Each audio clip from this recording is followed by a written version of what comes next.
Hey Rise and Shine, welcome everyone. Today we gonna to study Indian Constitution at work. ये class 11th की political science का first part है. सो आज हम ये बुक स्टार्ट करने वाले हैं. इसका first chapter constitution why and how. इस चैप्टर को स्टार्ट करने से पहले मैं आपको बता दूँ ये बुक बहुत इंपॉर्टेंट है if you are preparing for competitive exam as well. अगर आप लोग लक्ष्मीकांत पढ़ना चाहते हैं या फिर कोई और बुक पढ़ना चाहते हैं तो आप ये बुक ज़रूर पढ़िएगा. ये आपका बेस क्लियर कर देती है. Okay, so moving to this chapter. The chapter name is constitution why and how. कि कॉन्स्टिट्यूशन क्या है, कॉन्स्टिट्यूशन क्यों है और कॉन्स्टिट्यूशन कैसे है. हम ये तीनों क्वेश्चन इस चैप्टर में जानेंगे कि कॉन्स्टिट्यूशन की ऑल ऑफ द नीड है क्या. ओके, सो सबसे पहले begin with what is constitution. कि कॉन्स्टिट्यूशन है ही क्या. सो बच्चों, कॉन्स्टिट्यूशन एक डॉक्यूमेंट है जिसमें नंबर ऑफ आर्टिकल्स होते हैं.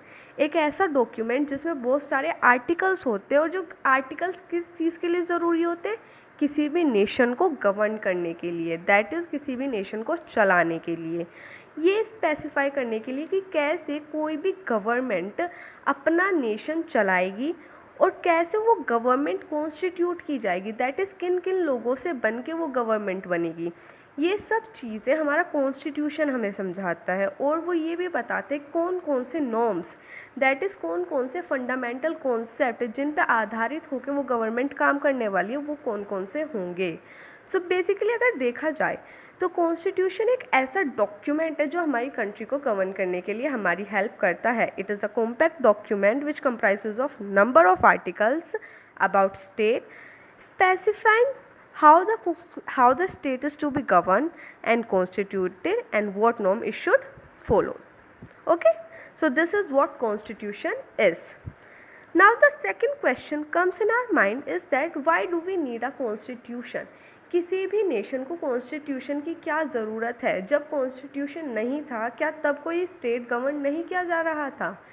बेशक जब भी स्टेट गवर्न किए जा रहे थे बट वो इतने एफिशिएंट नहीं थे जितने कॉन्स्टिट्यूशन मिलने के बाद हो जाते हैं.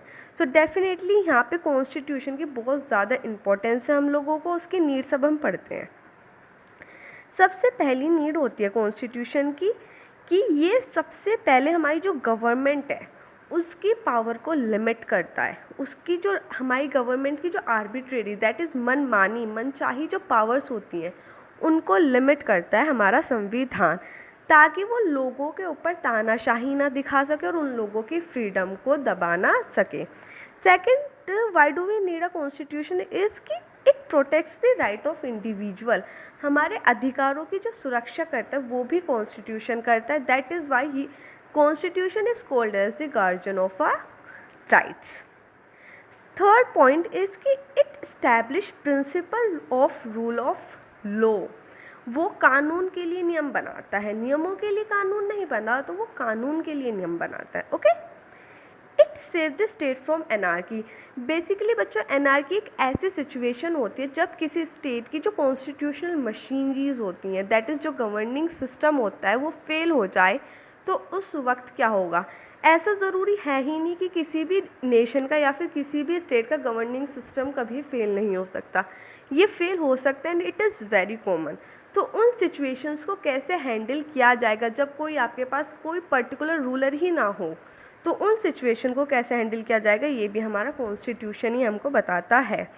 एंड द नेक्स्ट थिंग जो कॉन्स्टिट्यूशन करता है वो ये है कि ये जो स्टेट की जो पावर होती हैं, स्टेट की जो पावर, अपनी पावर को जो स्टेट एक्सरसाइज करता है उसका ऑपरेशन करने का जो दायरा होता है उसको लिमिट करता है कि वो प्रेजेंट में और फ्यूचर में किन किन लिमिटेशंस में रह के अपनी पावर को एक्सरसाइज कर सकता है.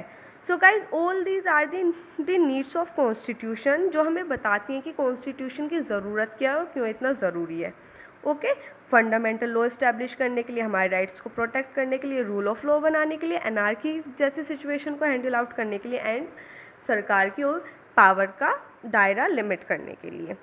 नेक्स्ट पॉइंट आता है कि चलो कॉन्स्टिट्यूशन इतना इम्पॉर्टेंट है बट उसके फंक्शंस क्या क्या हैं. कुछ बेसिक फंक्शंस हैं कॉन्स्टिट्यूशन के जो आपके एनसीईआरटी ने बताए हुए हैं. सो बेसिकली देवर 5, तो हम 1 1 डेली पढ़ेंगे.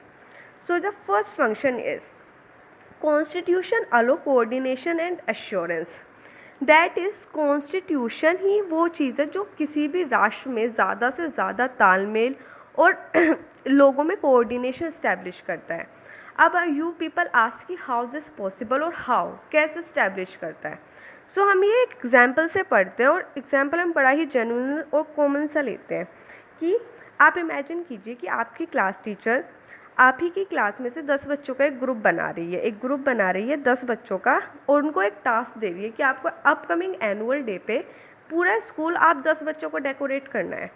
सो देयर इज़ नो इशू, कि ऐसा कोई इशू नहीं है कि 10 बच्चे स्कूल डेकोरेट नहीं कर सकते, नो इशू, यहाँ तक कोई इशू नहीं आया।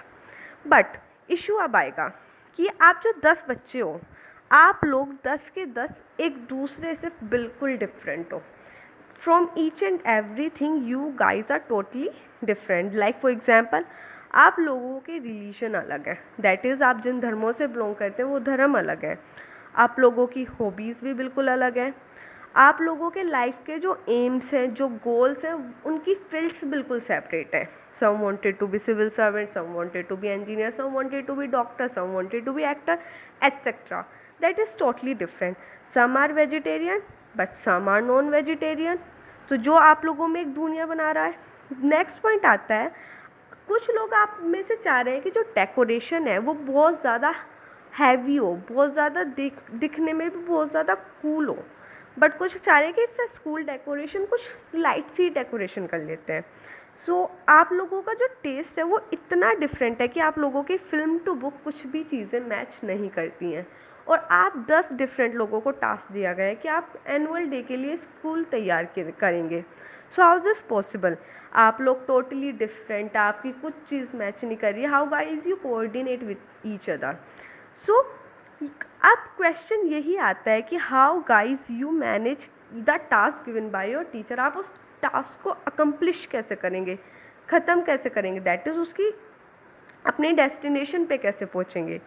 तो अब आप में से एक स्टूडेंट बोलता है कि भाई हम ये टास्क जब तक पूरा नहीं कर सकते जब तक हम कुछ बेसिक रूल्स ना बना दें और उन पर अमल ना करें, दैट इज़ उन रूल्स को फॉलो ना करें।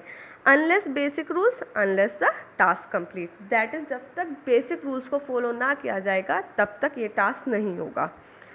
तो this is the good advice.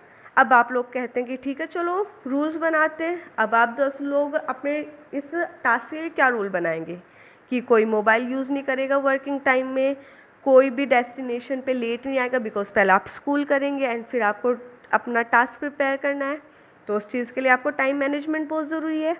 And second, कोई भी एब्सेंट नहीं होगा। तो आप एटसेट्रा आप कुछ भी रूल्स बना सकते हैं। अब आपने रूल्स बना दिए, अब आपको ये फॉलो करने पड़ेंगे, तभी तो आपका जो टास्क है वो एफिशिएंटली पूरा होगा। आप लोग जब तक रूल्स पे एग्री नहीं करोगे तो अब तक आपका टास्क नहीं होगा, और जब आप रूल्स पे एग्री करोगे तो आप लोगों के बीच में जो कॉन्फ्लिक्ट होने के चांसेस है, दैट इज़ जो मतभेद होने के चांसेस है, वो बहुत कम हो जाएंगे। और अगर आपके रूल्स बहुत अच्छे हैं और आप फॉलो करने में भी अच्छे हैं तो 101% आपके टास्क में कोई कॉन्फ्लिक्ट क्रिएट ही नहीं होगी और आप बड़ी एफिशिएंटली और बहुत अच्छे से अपना टास्क कर लोगे।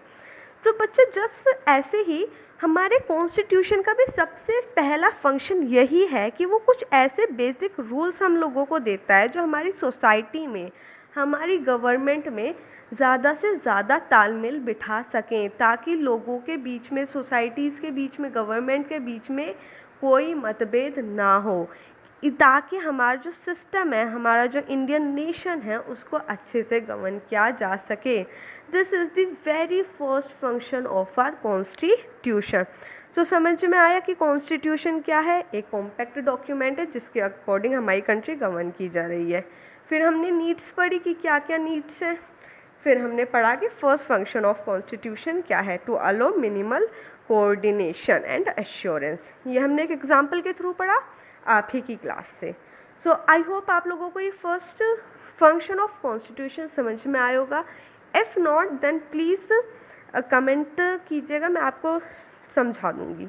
ओके, अब हम बच्चों जो नेक्स्ट टॉपिक पढ़ेंगे वो पढ़ेंगे आपका सेकंड फंक्शन ऑफ कॉन्स्टिट्यूशन क्या है, उसकी कैसे ज़रूरत है, वो कैसे वर्क करता है। ऑल जैसे हमने फर्स्ट के बारे में पढ़ा, हम सेकंड के बारे में भी बिल्कुल ऐसे ही पढ़ेंगे।